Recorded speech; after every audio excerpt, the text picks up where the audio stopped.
Welcome, Avila's here today. They are a powerhouse couple who I've known for over 10 years.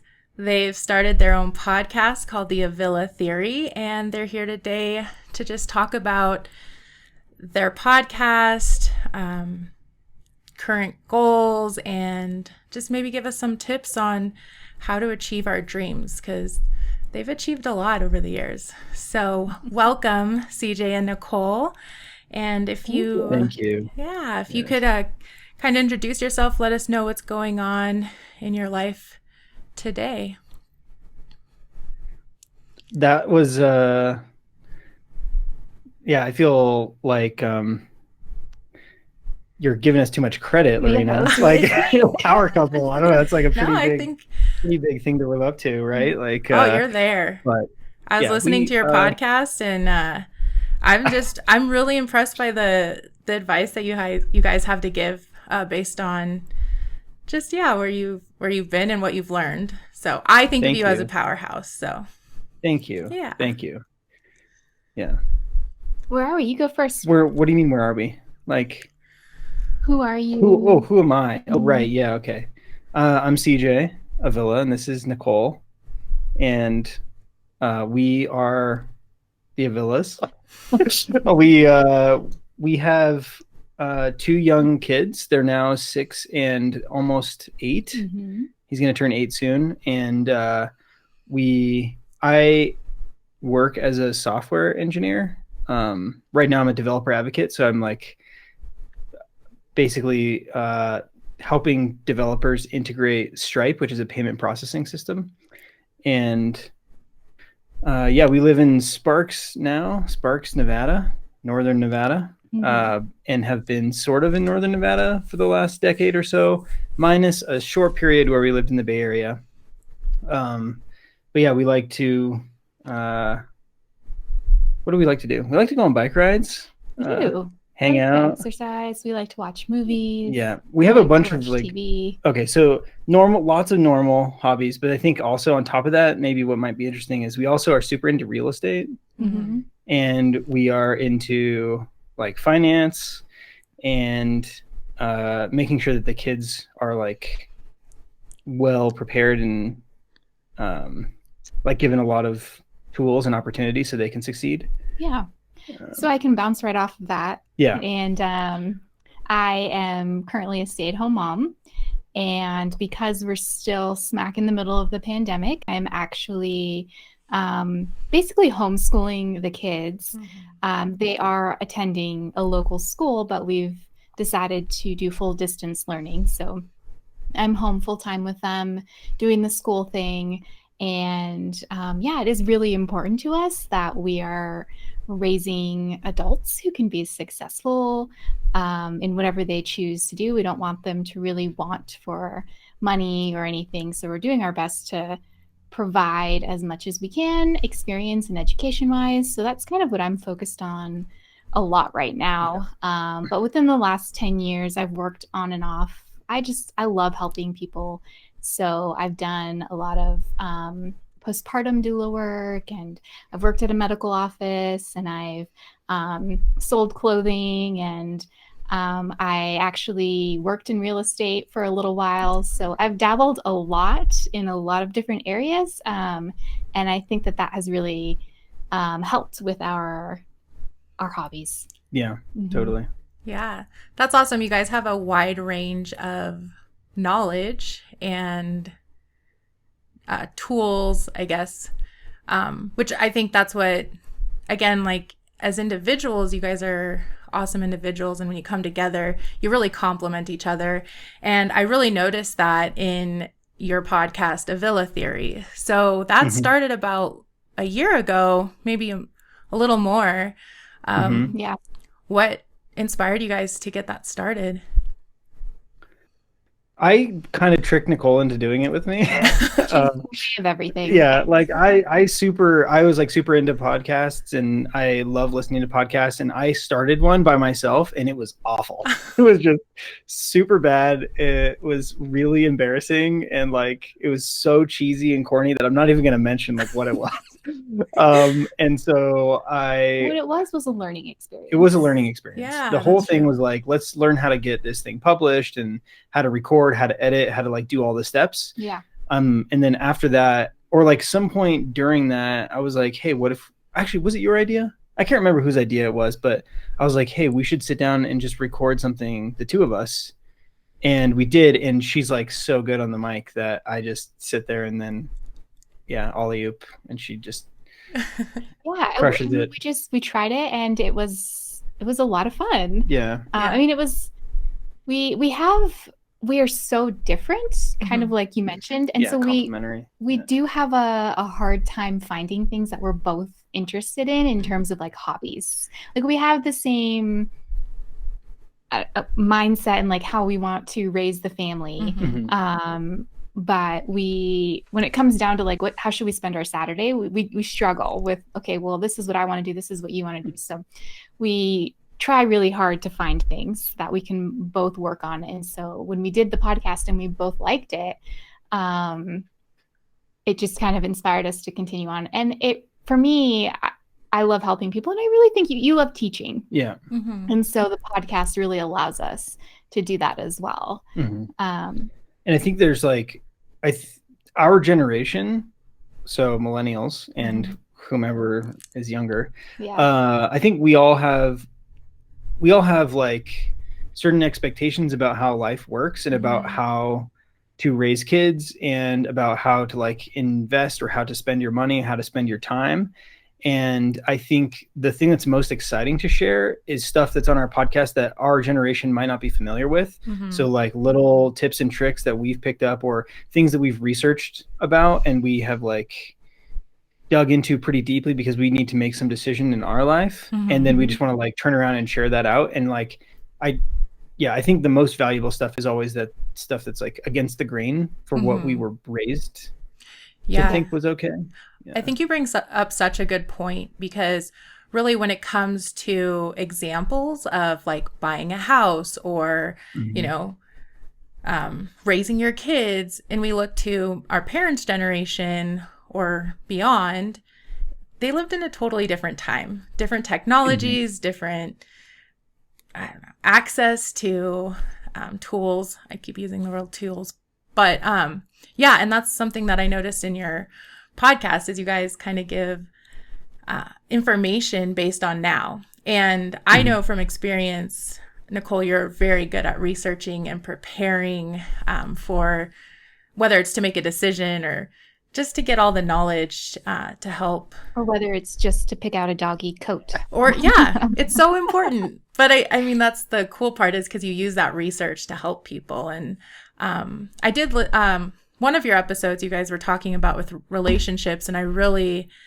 valued the advice of finding a hobby together because I think you guys mentioned that it's being vulnerable together, right? It's not one person telling the other, this is how you do it, but it's learning together. So, I think, CJ, you bring up a great point about providing people information, millennials, so that they can kind of learn from your experiences, which is awesome because some people are, I don't know, they just kind of hide their secrets and we're like, no, tell us more. So. Yeah, totally. Yeah.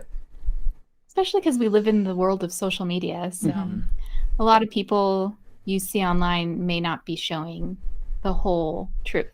And so all you really get to see is the pretty stuff. And so I feel like it's important to share that it's very little pretty stuff and it's a lot of messy and hard work and failing and that's normal. So if we can help to normalize that, I think that would be really amazing to be able to help other people feel like, okay, that happened to me too, and it's okay.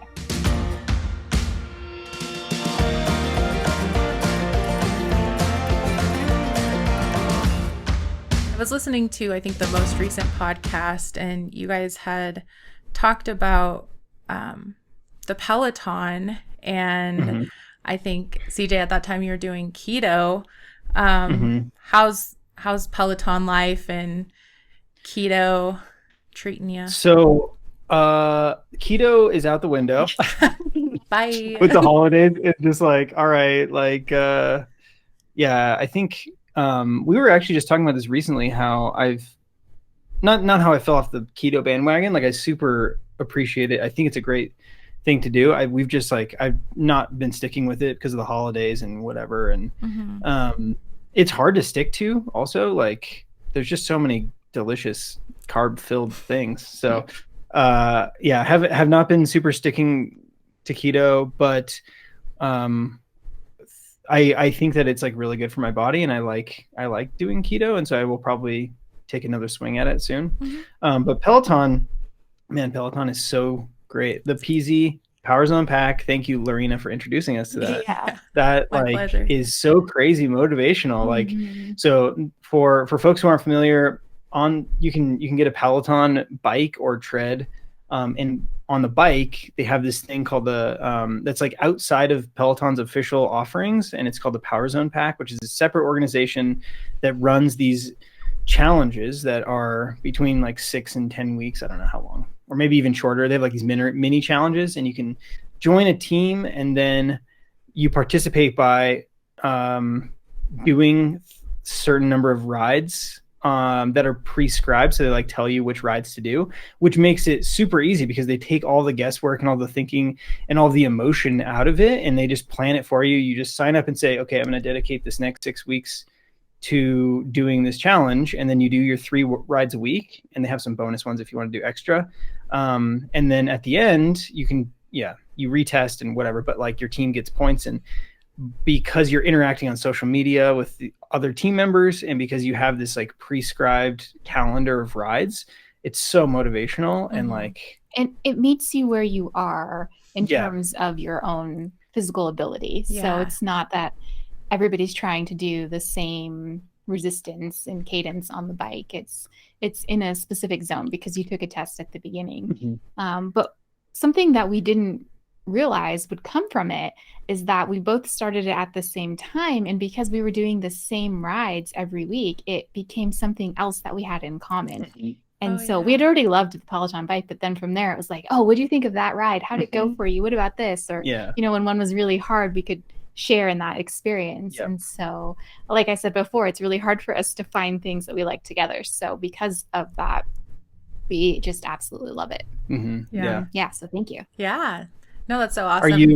How are you liking it? I'm curious to hear your current take and update. Oh man, I love it. I'm such a believer. I have one friend who, she was the one who originally introduced me to the Power Zone Pack. And she's just like, you know, once you get into it, that's all you talk about, and you just want to share it all the time. And and I was thinking about it the other day. I was on one of Matt Wilper's rides, and I think I shared this with Nicole, but he had said, okay, if you go 80 to 90 or 80 above, that's an A. But if you go 90 and above, that's an A plus. And I was like, oh, I'm going 90 and above. And it was so funny. It was kind of eye-opening and helped me realize what motivates me. So just, you know, getting on the bike, it's so easy in the sense, like once you get into the habit, like, okay, I committed to this. So I love the prescribed rides because I don't have to think about it. I just have to show up. And I love how it meets me where I'm at too, because at the beginning, you know, I was getting back into shape and wasn't anywhere near where I used to be in terms of health. And I've gotten to see the progression. So I've loved it. I love the coaches. They're super motivating.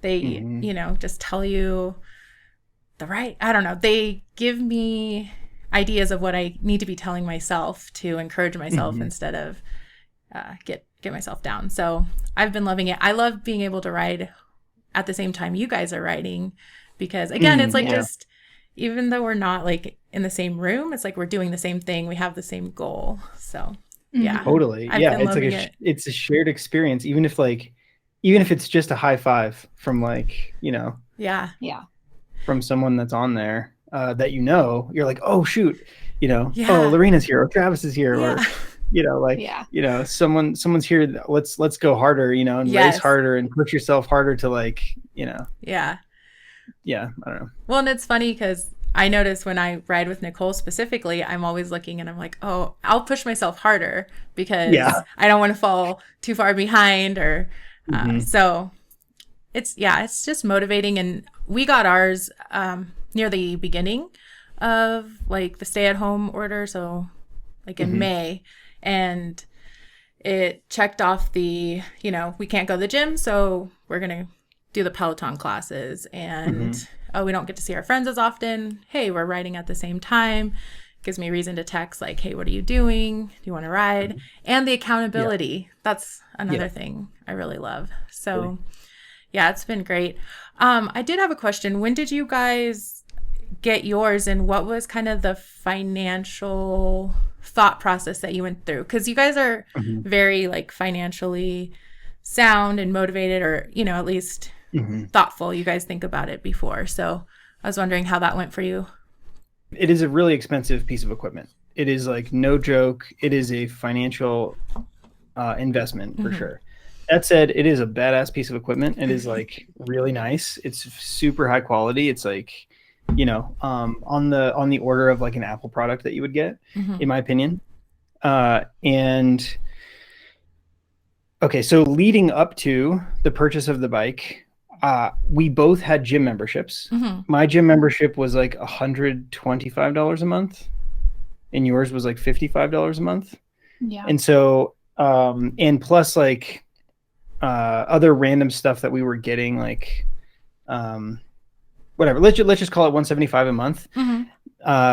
And we were both going into it agreeing that we were going to turn off that gym membership. So we were replacing this monthly $175 with a one-time, like, let's just call it $3,000. Yeah. Right. And so like, if you split up that 3,000 over however many months that would take, amortize out to like whatever 175, then like you have to be comfortable with the fact that you're not going to go to the gym, but you're going to get a good enough workout with this bike instead of going to the gym for at least 20 months or something, or 24 months. And so that was kind of the calculus that went into it for me initially. We actually used, let's see. So we got it in February, and there was a lot of thought process. So number one, for work, I have an annual bonus that comes in like March, April. And so I was expecting some chunk of change to come soon. And then on top of that, we had like taxes that we were all figuring out and kind of like wondering, are we going to get a refund or whatever? And so at the end of the day, we ended up using Affirm, which is like a way to like finance it and pay in individual payments over time. Oh, okay. So we financed it with Affirm and paid, I think it was like $200 a month and we did that for like 2 months or something, or 2 or 3 months. And then we got the bonus and paid the whole thing off. Nice. And then the thing that I forgot about was that in addition to the cost, like the upfront cost of the bike, you also have, there's like a monthly membership fee. It's like it's $40 maybe. Yeah, that sounds right. And so through work, I have wellness benefits. And it turned out that I was actually able to expense both the bike and the monthly amounts. Yeah, the monthly membership. And so we got really lucky. We got super lucky. We're incredibly grateful. Yeah. The original plan was that. Yeah, the original plan was we'll buy it, we'll finance it until the bonus comes, and then the bonus comes, pay off. And our part thought of the bonus, and then to gym memberships was that if we just stop with the gym memberships and we'll just put all of the money into this instead. Yeah. But again, like we did our research, we were watching YouTube videos of people who had theirs for a year, and did they still like it? We didn't want it to become this is actually pretty funny because right now it is holding a sheet, but we didn't want it to become a piece of equipment that was just holding our laundry. Yeah. And this was pre-pandemic, so we didn't know that we were going to be home all the time. Yep. Right. And so we thought like, well, what's going to motivate us to really get on? Because I like doing classes in person. So we were really nervous about it. But I would do it over again, even if we weren't in a pandemic. Like, it just is such an awesome. It's so convenient to just have it in the house too. Like before, like my gym the gym that I was going to was like 8 or 9 minute drive, and yours was like 20-minute drive. Right. And so that friction alone was high enough that like sometimes I'd be like, I don't want to drive. I'm just not going to go. You know, like you can make excuses when the bike is right here staring you. Like it's also in the same room that I work in. Oh yeah. So I'm like working, like looking over, giving it the side eye, like, I didn't ride you this morning. It's like whispering to you, like, CJ. Yeah. Yeah. Totally. That's funny. So, So there were a couple unexpected things from the Peloton that we can wrap up. One was I didn't realize the kids were going to want to ride it as much as they do. And Logan is like just now tall enough that his legs reach the pedals when it's like the seat is all the way down. Yeah. But we had to find shoes for the kids. Yeah. Oh yeah. So we got like Peloton shoes for the kids, and we set them up profiles, and that's one way that they've been able to get out energy during the pandemic when they're not able to go out and play with friends and such. Especially when it's cold too, if they don't want to go outside in the cold. Exactly.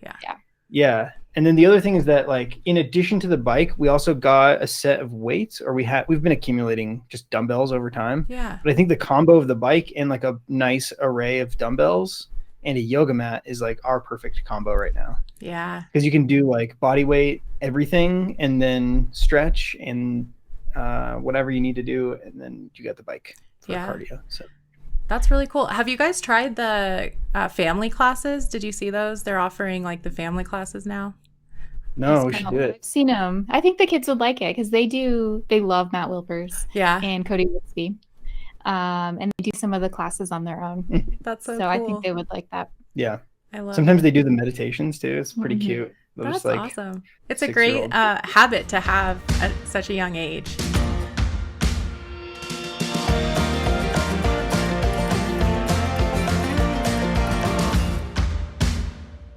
So CJ, I noticed today on your Instagram you finished building is it a movable workbench? It is. Nice. Yes. Good job. Thank you. It looked like the boys were helping you with that. Yeah. So we're I don't know, my dad is like a master carpenter. He's so good at like woodworking and building, and he's been in the trades forever. And so I grew up around tons of tools and dad just building everything and doing everything with his hands. And so I grew up kind of like watching this and being involved so much as I could, as you know, at whatever age. And I realized that like I've kind of forgotten a lot of the stuff that I learned, or I didn't like officially learn it. It's just been like, you know, passed on through DNA or something. And so, but I wanted to I wanted to actually learn some of the skills, like some of the basic woodworking skills. And so I actually signed up for a class called the Weekend Woodworker. And so I'm doing it with the kids, where like it's a 6-week series where you build one thing every weekend for 6 weeks, and at the end you should have like all the basic skills that you need to do like most anything. And the first one was build a mobile workbench, so you have something to build on. Okay, yeah. And so we built this. The kids helped me build this like really simple workbench that has like locking casters. It's been. It looks awesome. It was. Don't look too close, but it was super fun. The kids got a huge kick out of like, you know, using all the tools, and actually they loved watching the safety videos, which was hilarious. But yeah, awesome. Steve Ramsey, the guy that puts on the course, he's like, he's got some really entertaining stuff. And so,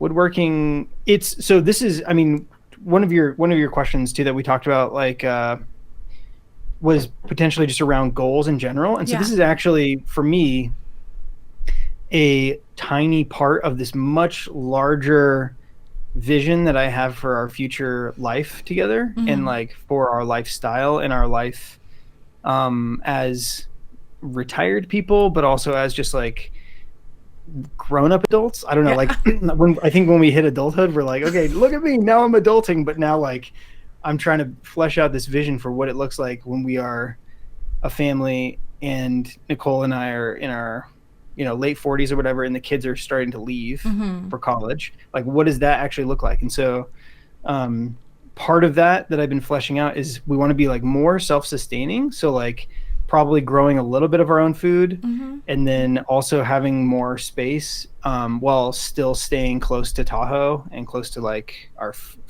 family, friends, this area that we've grown up in. Yeah. And so part of that is like I want to be able to build shit, and so I want to learn all these skills that I think are going to be important in this long-term vision. And so right now we're going to focus on like, all right, let's learn woodworking. And I want shelves around our house. Yeah, and she's been asking for shelves for like awesome. It's a win-win. One shelf right here. Yeah. Bookshelf over here. Perfect. He's like, yeah, I can do that. Yeah, no problem. Let me get my workbench out and just get that exactly. together. Yeah. But first I need a workbench. Right. No, first I need a saw. First I need a saw. Not that saw, this other saw. Not that saw, this other saw.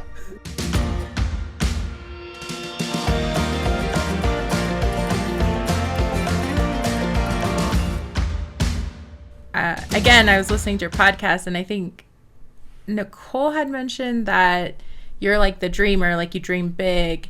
And Nicole's like, but what do we do right now to get there? Which is actually perfect for Live Forward, Love Now, because the idea is having these big goals, these dreams that we want to achieve, but what are we doing today to get there? So Nicole, in terms of your goals, or as a couple, like what do you do in setting them and kind of getting there? I've had to learn a lot from my dreamer husband, because I don't look too far in the future. Like, I'm just really focused on everything right now. So for me, like everything that's right now are my kids. And so I tend to focus a lot on like helping them achieve whatever is happening. But being with this dreamer, I've been able to think a little bit further on. And CJ's actually taught me a lot about not just coming up with a goal, but finding a way to measure it. So that way you can come up with steps to get there. And I still have a hard time like coming up with bigger goals, but on the smaller side of it, like this time of year, I like to set like a book goal. And so I've set a book goal for this year. And I've been doing that for the past few years. And then I will try to look at seasons more than the whole year. So we just started the winter season. So ideally, I would want to think, okay, in the next 3 months, what could I really be focusing on? And I haven't really made any goals, but what I know I will be focusing on in the next 3 months is the new dog that's coming in to our life. So I have goals for making sure that we get this dog potty trained and it becomes a balanced dog who doesn't bark all the time, and making sure we set up a great schedule for walks and all of that kind of thing. So I really, right now, I feel like an expectant mother because I am, again, a research person. And so it took a long time for us to pick a dog breed, and then we had to find a breeder, do all the things. And now, of course, you have to wait until the dog is old enough or well enough to come into our house. And so I've been researching. I've read every Cesar Millan book in the past like 3 weeks. And the kids have read it and CJ's read it. So we're all like prepared. Yeah. So I guess to swing back to like, how do I handle goals? I just come up with a couple for the next 3 months that I'm going to be moving into, and then kind of throw myself into them. Whereas I feel like you're dreaming about our retirement already, which I appreciate, but it would never cross my mind. Right. Yeah. Well, and I think that goes back again to how well you guys work together, right? So it's like CJ's like, I got this long term, and you're like, all right, I got the next 3 months, because we need both, right? Because if we're just in the distance and it does. Yeah, I was gonna say it does create a tension, though. It does. It definitely creates tension, because like when you're operating in one of those two modes, the choices that you make and the decisions that you make might lean one way, and if you're operating the other mode, it would lean the other way. Like, you know what I mean? Like if you're making these long-term goals. Yeah, so I can think of an example also is that I'm very quality of life, which I think goes along with my more short-term goal thinking, because I'm like, I think a dog would be really awesome. It could really like it would provide great experiences for our kids, and they would learn how to take care of something, and it's going to be so much fun, like going on walks or whatever. And CJ's like, but how does that help us with retirement? It's actually really expensive. Right. And, he's only going to live 12 or 13 years. And then what? Like, that didn't help us at all. Right. And so there are things like that where we have to like go back and forth and find somewhere where we meet together to make it work. Right. It doesn't always work, but so we try really hard. We compromise. Compromise. And it sounds like communication, right? Like, so you knowing, just even being able to explain that, like, this dog's not going to help with our retirement, but you're saying this dog's going to help with quality of life, and being able to share that, then I think it's easier to come into like to an agreement or compromise versus, I know I've been caught up in like, well, obviously it's quality of life thing, and not expressing that to Travis, for example. So communication sounds really key in your relationship and how you guys make things work. So. It is. It took a while for us to learn that, but we have definitely realized that talking things out, and CJ's so great at it, because I tend to shut down when I'm frustrated. I'm just like, nope, I'm done. Right.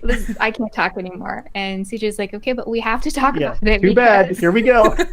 We're talking about it. Otherwise, we're not going to get through it. Right. Okay. Yeah. I think the other thing too is that, like, on the positive side, if you practice communication and you practice like debugging your communication, like that can become a superpower as a couple. Yes. And I think that we're getting better and better at that. One example that I have is that I think that for a long, like probably 10 years, you were frustrated that I would work longer or shorter. Like I would work, my work style is that I'm gonna work until things are done. Right. That is my general work style, but that stressed you out and freaked you out because I would come out at really unpredictable times. Some days I would come out at 4:55. Some days I would come out at 7 p.m., 8 p.m. Some days I would come out, eat a quick snack, go back in and work till 9. Yeah. And so once I realized that, like, it was the variability that was bothering, like we had to talk about it, come up with a plan. The plan was, okay, I'm going to have like a calendar block that is like, this is my time to wind down after work and to come out, and I'll come out guaranteed by the end of that calendar block, and so that you now have a predictable time, like end time. But also, like during that time, we talk about what's happening with the kids. We talk about how I'm feeling, how work was for me, so that I'm not coming out and just exploding, or like coming out and interrupting a situation that you've already got handled, right? Another one was like, I think that we've gotten really good about talking to each other and clarifying stuff before we assume certain expectations and then go make decisions on behalf of everyone as our like solo, without like consulting. Like, should I give my parents the cookies? Right. And we're like talk about like, oh, like, do they even want those? Do they not want those? Like, I already had planned to give those to so and so or whatever. Like, right. Yeah. There's a lot of talking. Yeah, I would say like there's a lot of checking in. Yeah, the point I was trying to make is that you can sort of weaponize or use communication as like your relationship superpower, and like over communicate, like be super honest and really clear about your expectations, and almost over communicate them as if you're like basically never ever assume the other person can read your mind, no matter how well they know you. Right. Because also like people change, right? Like over time, over the last, we've known each other 13, 14 years. People change a lot in 14 years, right? That's almost half our life. So, yeah. I think we're just constantly fine-tuning what works for us. Yeah. And so what worked for us in marriage 5 years ago it's not the same anymore because we've changed. I mean, we're working hard on ourselves to grow and become better. And so I think that, with the communication, we're able, and I think it's important so within our relationship, we've done a lot of like personality testing. And so that helps us really understand the other person better. And so maybe there's a relationship that doesn't need the over communication, but honestly, it's what we need. Like we need to know what the expectations are, even if it's just for a Saturday. We get up on Saturday and we're like, the first thing CJ always says to me is like, all right, what do you want? Like, what do you have planned? What do you need to get done today? So that we can come up with a plan together to have a successful Saturday. Otherwise, he might just want to like laze around all day and I'll get really frustrated because I wanted to get all of this cleaning done. And so if at the first thing in the morning we come together and we're like, okay, how about these hours you can laze around and then these hours we'll do the things that I wanted to do. Then at the end of the day, we feel more like we got the day that we wanted. Yeah. Otherwise, at the end of the day, if we didn't do the communication, one of us will feel like, well, our weekend was just stolen from us because we had to do what the other person wanted to do all day. Right. And so it's taken us 10 years of marriage to really. Yeah. And I think like what's interesting about that, and to tie it back with the goal situation, is like if either of us has a goal, then when we come to the table on those Saturdays and we're like, oh, what needs to get done? Oftentimes there are things that have to happen on those Saturdays that are little incremental steps towards those bigger long-term goals. So like syncing and talking about like, oh, I'm actually going to go to Starbucks on Saturday and I'm going to work for like 8 hours on this contract gig that I'm doing instead of whatever. And that's because that ties back to some overarching goal of like, oh, we're trying to save this much for retirement this year, or we're trying to buy this car or whatever. Even down to like recently we talked about how with the pandemic, CJ doesn't get any alone time, like very little. Yeah. And he needs alone time because he's that type of introvert. Yes. And so when he got into woodworking, just within the last week, he spent almost all day in the garage, which was fine. Yeah. And I asked him, I was like, so does that count as your alone time? And he was like, oh my gosh, it was so good. Oh, I feel awesome. so much better. Yeah. So now I know, like, okay, if I need him to get that tank of his filled, then I need to be okay with him hanging out in the garage for 5 or 6 hours. And so it's just helpful to me to have that communication. Otherwise, I could just get frustrated and be like, get your butt in here. Yeah. The kids are in. They're going crazy. Yeah. Everything's going nuts. Yeah. It's like, why don't you want to be here? Yeah. Yeah. No. Have you and Travis done any personality tests? I've done personality tests in the past, and I've mentioned it to Travis, and it's funny because I think he's like, oh yeah, I took it and I'm this, and I can't remember he took the Myers-Briggs, and I've taken the Myers-Briggs, and it's funny because on a lot of them I'm kind of like, not a lot of them, so like the introverted extroverted, i.e. I'm like I feel like kind of in the middle, because there's been times in my life where I've felt more extroverted, but then times where as I'm maturing and kind of just embracing, I think, my personality, I notice I'm tending to lean towards introverted, whereas before I think I wanted to be extroverted, like I thought that's what I was supposed to be. So maybe I should retake it, actually. But it's so interesting because it explains a lot, I think, kind of in terms of what I need and kind of what Travis is like. But I think I should have him take it, or both of us, we can take it and kind of see, because analyze, it's really interesting. I'm interested to see if he's an introvert or an extrovert, because Yeah, I'm interested to see. Yeah, I don't know if Yeah, I think too, like something that I've noticed between the two of us, like we're both introverts. Yeah. But I think that Nicole is an introvert that prefers one-on-one time Mm-hmm. versus one-to-many or versus being alone, right? Okay, Like, yeah. and I prefer being alone right. Like, over being with anybody. I don't need a lot of alone time as an introvert. Like Yeah. I like having alone time with people. Yeah. So I can shut people out. I can read a book. I can like do my thing with other people around. And so to me, that's my alone time. But his alone time needs to be physically alone. Okay. And so even both being introverts, we're still very different. Yeah.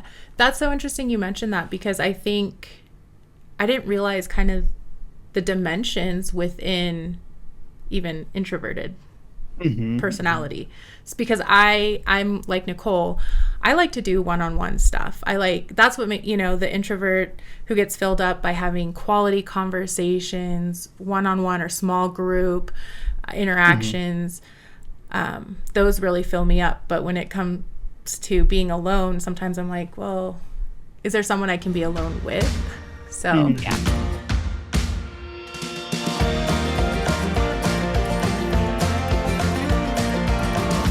I was reading a book the other day called Finish, and I don't know, just some podcasts and stuff I've been listening to. They talk a lot about like perfectionism and failure and kind of that getting in the way of our goals. What are your guys' thoughts on that, and how have you overcome that in the past to achieve your goals? So, can I take this one? Yeah. All right. So, to talk about another personality test, there's one called the Enneagram, which ranks you or like gives you some percentage of how much of a certain characteristic you embody. And my therapist was surprised to learn that perfectionism was not my number one, but instead my number one was competitive. Oh. And so for me, I think the answer to that question is that like the way I get over perfectionism is that I want to win. And so I'm okay with just going like 95% of the way and just shipping stuff and like trying to get it out there. Okay. And so Nicole would say that I'm a 90%er because I can like I'm really confident and really comfortable doing a project 90% of the way and then switching to another project and doing that 90% of the way and doing a ton of that like really quickly. I would say the finishing part, like in terms of finishing, it has been a challenge for me. And it was like, it was something that I was working on like 3 or 4 years ago. I remember when I was working at MyVR, I was like, I need to get better at finishing projects. Like I'm like really good at the beginning parts, but like I'm not pushing them over the line. And so I practiced really hard at like checking every box just to check the box and like kind of made a game out of it. But like generally, yeah, I do like 90% and call it good. So have you noticed that you've changed? So now you do more 100%, or are you still working on the checkbox? I mean, I try. I'm aiming for 100. Yeah. But like, I am getting more comfortable calling it good, and I think it's okay. It's okay to give yourself grace and flexibility, especially when the goal or the objective or the whatever is self-imposed. Like most of the time, these goals of mine are like things that I made up in my own head. Like, I'll be at work and I'll say, I want to deliver X project by a certain day. I won't tell anybody about it. I won't write it. Like, it won't be written down. It won't be expected that I deliver at that time. It's a personal thing that I'm like setting up that's arbitrary, that I made up, that I'm going to do. And so when I don't achieve those, or when I'm not delivering at 100% by that date, I've always, I think I'm becoming more and more okay with just being like, that was an arbitrary thing that I set up. And right. That's true. I mean, you do a lot of competitions even within yourself. Yeah. A lot of like, I want to read 50 books this year, and in this month I'm going to do 50 push-ups every single day. And I feel like you've been working, at least thinking about the reasons why do you have to do that? Yeah. And what would happen if you didn't do that? Yeah. Because he's so competitive, even within himself, that he's like, it's 11 o'clock. I haven't done my 50 push-ups yet. Gotta get them done right now. And like, we'll jump out of bed and like do them. It's like, why? What does it matter? What's the end? I always ask him, like, what's the end goal? Or like, he'll give up sugar for a month. I'm like, why are you doing that? Thinking, you know, oh, I'm doing it because I want to be really healthy and I hope that in the future I don't eat as much sugar. And he's like, I just want to see if I can do it. Yeah. And then I'm like, okay, so then you're going to do what on the first day of the next month? Probably go back to eating the way I was. Yeah. Like, I don't get it. Why do you? He's like, I just got to test myself, see if I can do it. Just try it out. I think it's a personal challenges. Yeah, it's a good challenge. It's kind of a good way to try new things too, to kind of see that you can do it, whether it's 90% or 100.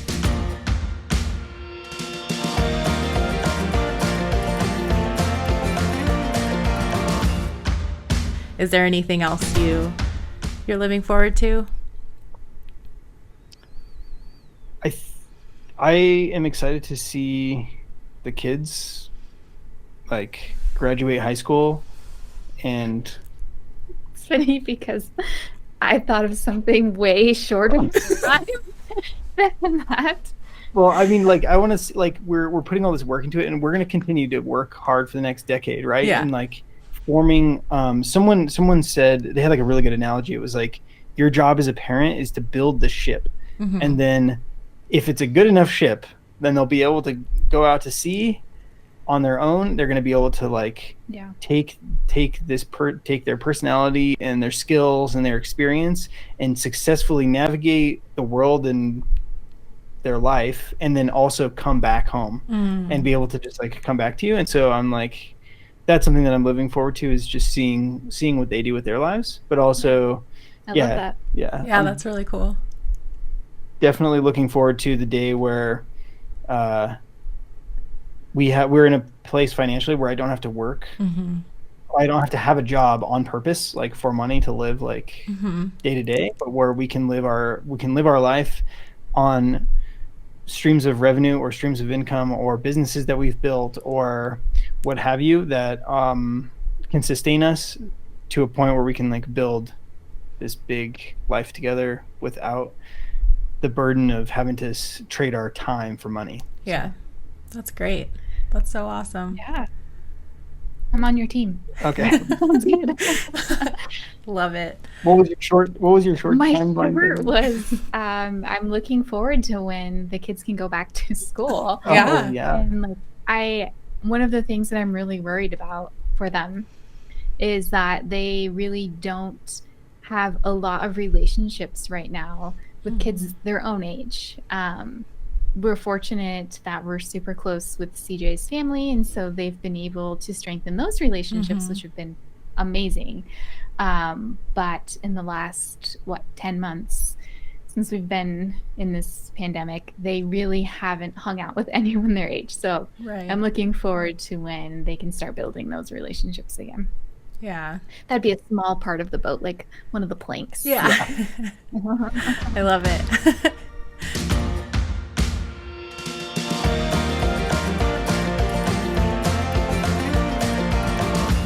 If you guys could talk a little bit about the concept of like what you love about your life right now, kind of living in the moment, just explain that to us.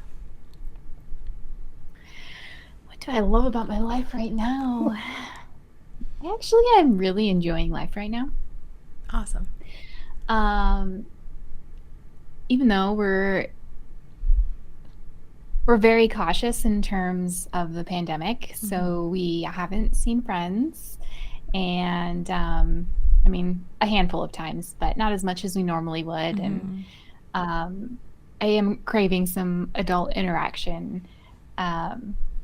But that aside, I am really enjoying where I'm at right now. I feel like I'm becoming more confident in my personality. Like I am remembering things that I used to like and kind of embracing them again. And I think that does go back to like the dog thing. Like I think I'm actually a dog person, but I had forgotten about it. And I think that I'm okay with being different if I am different. And again, just like really embracing like this is just who I am. And I tend to be a chameleon. So I take that to mean like when I'm hanging out with a person, I can easily adapt their energy. And so I think that that kind of makes me very likable to people because they're like, oh, this person's like me. But then it's very easy for me to forget who I am. And so maybe just being away from people for so long has really like helped who I am kind of shine through. And so that confidence has helped me also to set boundaries in my life. And so I've been able to communicate those boundaries and stick to them. And it works out well in the end when you have boundaries and people respect them. And so all of that put together has just kind of made me a lot happier than I have been. And we're super fortunate. I mean, I am so blessed to have CJ in my life. I mean, all of his overachieving has made him insanely successful in his work. And because he has done that, I am able to stay home with the kids. And so I feel really fortunate. I mean, the kids could theoretically be at school right now, but we are able to keep them home in a way that we feel is safer for them and can teach them more in the way that we want to. So I feel really good. That's awesome. Yeah. Yeah, I think what was the original question? Can you repeat the question? So yeah, it's just kind of the idea of excuse me, like what do you love about your life now, or what do you love about yourself now? It's kind of the idea of like how do you love yourself in the present moment, because even when we set these goals and we achieve them, achieving those goals aren't what makes us happy, right? If for some reason we don't love our life, you know, this one goal isn't going to change everything. So I just kind of want to know like how you love your life now or what you love about it. So yeah, I think that being a dreamer and being someone who's goal oriented and like career oriented has been like, I've been grinding super hard for like 5, 6, 7 years or something. And only this year did I start to get like really burnt out and frustrated and depressed and anxious and like starting to work through like what's going on with all of that, and like why am I not happy even though I am hitting all of these whatever like personal or other goals. And so I started seeing a personal therapist like in September for the first time. Like I had never had like just someone to talk to. And it was on your urging, Nicole. It's like, you should probably go talk to somebody about that whole deployment thing that you went on. In that process, I've like unpacked a whole bunch of weird stuff and things that were unexpected and learned a bunch about myself. And so over the last like 3 months, I've been doing a lot of like introspection, and I'm working through this book called The Artist's Way. Okay. And it's... I just want to chime in for a second. Yeah.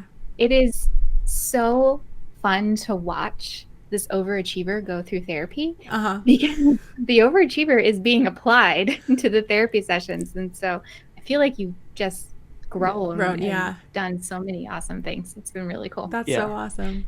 Anyway, Yeah. Back to The Artist. Anyway, The Artist's Way. It's this book. It's called The Artist's Way: A Spiritual Path to Higher Creativity. Mm-hmm. And I think like the therapist's goal was like slow me down a little bit, mm-hmm. because I was going so hard. I wasn't ever like taking time to just chill out and like think about how to relax or how to unplug or how to have fun. Yeah. And so this book is like a workbook where like every week you have writing prompts, and then you're supposed to write like you're supposed to write these morning pages, which is 3 pages a day that you mm-hmm. just sit down and you kind of like brain dump random stuff. Yeah. And so I would say that like ways that I'm loving myself right now is through this process of kind of like trying to become in touch with like the creative side. Yeah. And But yeah, in terms of what I love about my life, I mean, Nicole has made it really easy for me to focus on my career because she takes care of literally everything else. Mm-hmm. So I am incredibly fortunate to have her like running the ship. That's happened like our entire life. Nicole is like the master of everything Mm-hmm. outside of like me working my job in my career. Like she takes care of our health. She makes all of like the doctor's appointments, like deals with horrible things you have to deal with on the phone, like insurance and like a million things that she's doing that are keeping the ship running and efficient and effective and keeping us healthy and keeping us like well fed with healthy foods and keeping the kids like on track with their schoolwork, and not even on track, but like overachieving on their schoolwork. Mm-hmm. And in terms of like our parenting, I think that she has a lot of focus that she's able to put into like making sure that our shared vision for what the kids become Mm-hmm. in terms of the way they behave and the things that they're spending their time on, be it like reading a book versus playing a video game, kind of like as an example, or exercising versus I don't know, whatever, playing with Legos or what have you. She's done like a really, really good job of making sure that our vision is realized there. Mm-hmm. And so in terms of what I love about my life, I love that we're working together to build this life.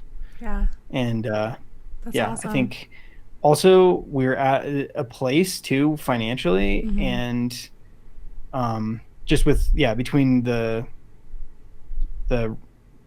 rental incomes and job incomes and stuff, that I'm starting to feel like we have a little bit more margin where we can make choices and make mistakes and take bigger risks Mm-hmm. and not crash and burn and be like picking up the pieces from square one. And so, I think we're on track. Like, I'm also like super into this dream. And so like when I feel like we're on the path towards this dream, then like things are good.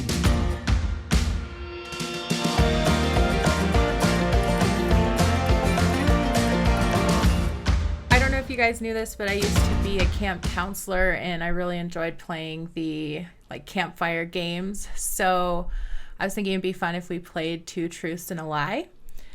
Does somebody want to go first? You should go first. What? Okay, I had a hard time with this because after knowing Lorena for 10 plus years, I was like, how is she ever gonna? But I think I got it. Okay. As in, you know everything about Nicole. Everything. Everything. Probably. Let's see. Okay. First, I've never gotten a speeding ticket. Ooh. I've never seen any of the Star Wars movies. Mm. And finally, when I was younger, I wanted to be a Care Bear. Oh my gosh. That's going to be hard. I learned some stuff. Wait. I got to do one more. Can it be three truths and a lie? Sit up. I was like, wait a second. I just learned some stuff. I wrote down extra. Oh, man. Okay. I've done all those things. Okay, I was gonna say, what was your lie? My lie was going to be, I'm afraid of clowns. Oh, you're not afraid. You of wrote clowns. 4 things there. 5 things. Yeah, I wrote a bunch. I didn't know which ones were going to be right for the moment. All right. Oh, I gotcha. Let's try again. You do better. I'm gonna do mine. Okay. Okay, yeah, you do it. When I was in high school, yes, I was on the chess team. When I was in high school, I was on the debate team. And when I was in high school, I was on the bowling team. Guess which nerdy ass thing I didn't do? I think you were on the bowling team. So I think that's a truth. I think you're on the chess team. But you weren't on the debate team? Aww.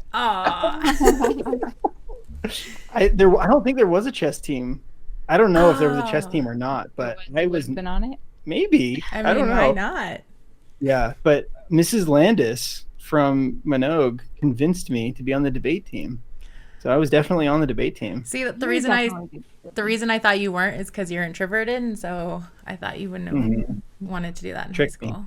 But yeah, I think very similar to you, I like want to be an extrovert. Like I would definitely love to be an extrovert. Especially in high school. Yeah, for sure. Oh, yeah. Sure. Yeah. Were you on the debate team? Maybe that was my truth or a lie. Oh, gosh. Okay. Just kidding. No, I wasn't on the debate team. Right. Yeah.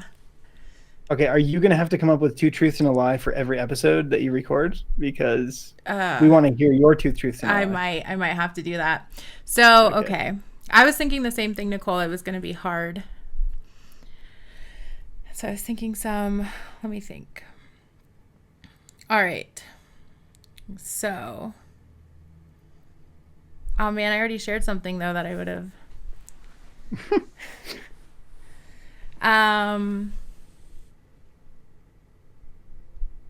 Okay. So I have hitchhiked in Egypt from the pyramids. Oh. I have, let's see. I have been to Europe, South America, Asia on my travels, and Australia on my travels. Or and where? What was that last one? Australia. Australia. Mm-hmm. And my last one is I have 2 siblings that are younger than me. Okay, I'm going to go with the travel one because I think... Wait. I just thought we were going to discuss it. Oh, okay.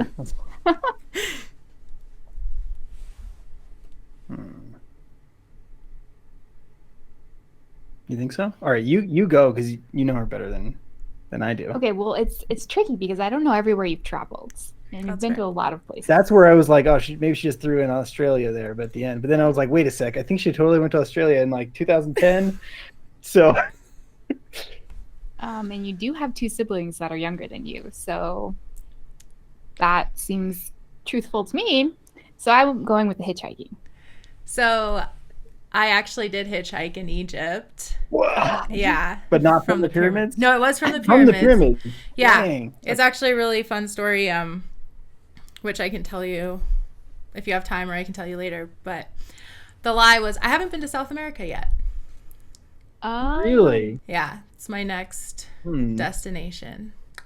It was so close to the top that I was like, okay, she threw in Australia at the end. That was the one that was making me question, but no, I knew she South went to America. Australia. Okay. Yeah. I thought yeah. I know you guys travel a ton. Yeah, I'm kind of glad I added the Australia thing to throw you off because you might have got that one. Yeah. Nice. Yeah, that was a good one. Yeah. It's always hard because I'm not really good at lying, so. Yeah. Clearly, neither am I. Yeah. I know. I was like, just gonna lie. I never lie. I never lie. I can't even tell you a lie for this game.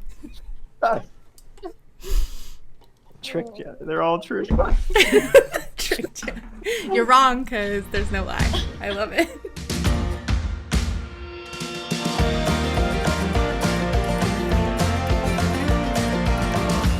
Let's play one more game if you have time. Yeah. Yeah. All right. So this is called Rapid Fire. I'm going to set my timer for a minute. Oh, let's decide. So do you guys want to... So Nicole does one rapid fire, then CJ does his own rapid fire? Because then you can kind of compete. Yeah. If you want to. Okay. Compete. Cool. For the record, she is hella competitive when it comes to games, board games. I was just about to say you better let me win. I know. So I'll go first. Yeah. I was going to say, Nicole, he doesn't have to let you win. You're so good. You're right. I know I'm right. Okay. Go for it. I'm going to set the timer for 1 minute, and then I'm going to try and ask you as many questions. What? What kind of questions are we talking about? You'll see. They're like you'll be able to answer them. It's not like they're not like super hard trivia questions or anything. So, all right. What's your philosophy about work? Be a team player. What's the last book you read? Caesar's Way. Do you prefer sweet or savory? Sweet. Ooh, that was quick. What's your favorite comfort food? Ice cream. What are you looking forward to?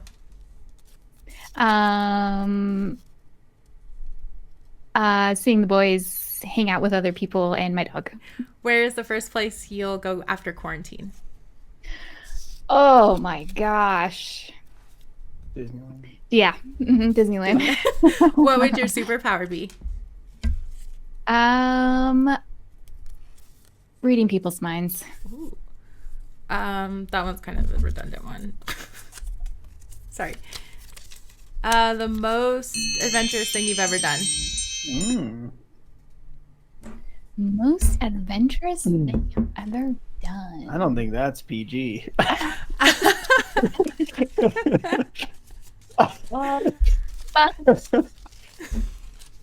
Most adventurous thing I've ever done.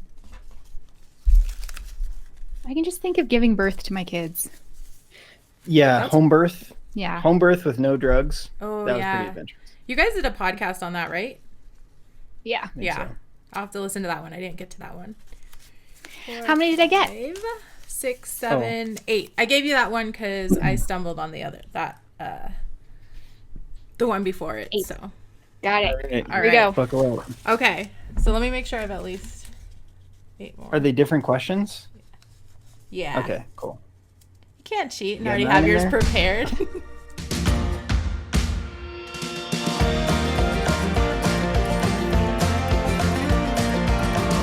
Setting the clock. Let me know when you're ready. Ready. Okay, go. Study tips for students. Flashcards.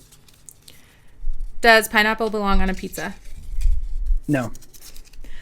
Would you rather bake or cook? Bake. Best advice you've ever received? Don't buy a new car. If you could live anywhere, where would it be? Lake Tahoe. Okay. On the beach. On the beach. What's your favorite book? Oh, that's a tough one. Something of Joy. What's it called? Oh gosh, it's the Dalai Lama one. The Book of Joy. It's called the Book of Joy, I think. What's your go-to mantra? Just keep swimming. Are you an early bird or night owl? Early bird. Is that number 8? How do you love yourself now? Oh, being creative, drawing, Love it. wood chopping, Nice. baths, isolation tank. Okay. Ooh, yeah. Let's see. 3, 4, 5, 6, 7, 8, 9. Oh! That's so funny. It's okay. Oh my gosh.